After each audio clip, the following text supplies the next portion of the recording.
Thank you.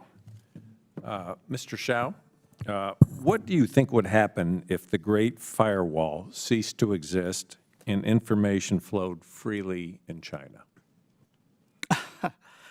The People's Republic of China will no longer exist given enough time. Let me put it this way. Why they really want to need the Great Firewall? Because just like the Berlin Wall, if without that wall, the other half of the city of the Berlin will walk across to the freedom.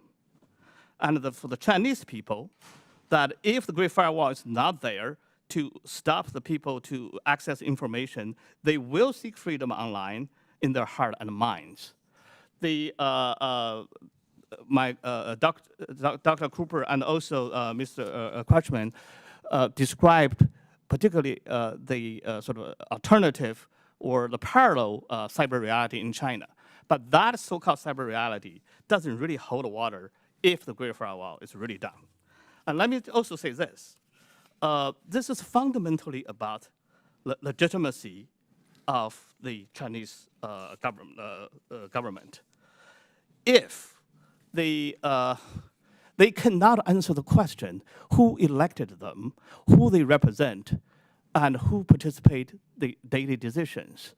If those questions are being openly asked and a debate can be freely sort of let people to express, then fundamentally the Chinese Communist Party's legitimacy is undermined.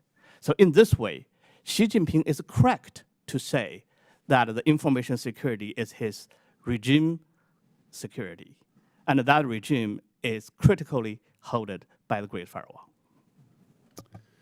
And Dr. Cooper, why do you think the CCP is investing so much in this Great Firewall, and why is controlling information at home and abroad so important to their strategy? Well, I think Mr. Shao put it really well. At the end of the day, the party's legitimacy doesn't rest on the support necessarily from the people for the policies that it's pursuing, especially when those policies don't appear to be working.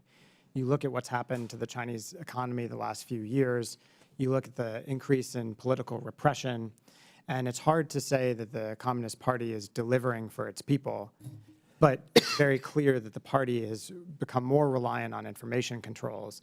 And so I think at home, increasingly, we're probably going to see the party rely more and more on information control rather than actually being able to deliver for the Chinese people. And that downward cycle is probably going to get worse. I would just say abroad, I do think this idea that China needs to make the world safe for autocracy, as some people have said, makes sense. And ultimately, there's no way for China to do that without trying to pacify the criticism that it sees from the outside world. And so I would expect that we would see China try and proliferate the tools and techniques that it has. It's already doing this, but I think we're maybe at the first phase of a strategy that will go well beyond that ultimately. And then Mr. Crutchman, what should be done to enhance the flow of information across the Great Firewall? You mentioned there's no one policy, but what would it take to effectively combat the CCP's surveillance and censorship? Yeah, I think from the United States perspective, it's going to take a lot more focused coordination across a lot more of the agencies and different actors that we have on our side.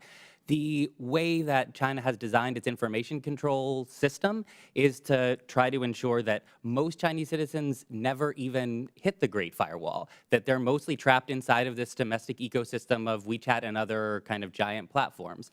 And since that's the case, we're going to have to be able to more nimbly reach in to find folks with the kind of solutions we can offer in terms of circumvention tools, to be able to provide uncensored, truthful content to folks where they are on the internet they've been socialized into, and lead them back out into, the global internet, which at this point they've kind of lost the muscle memory of.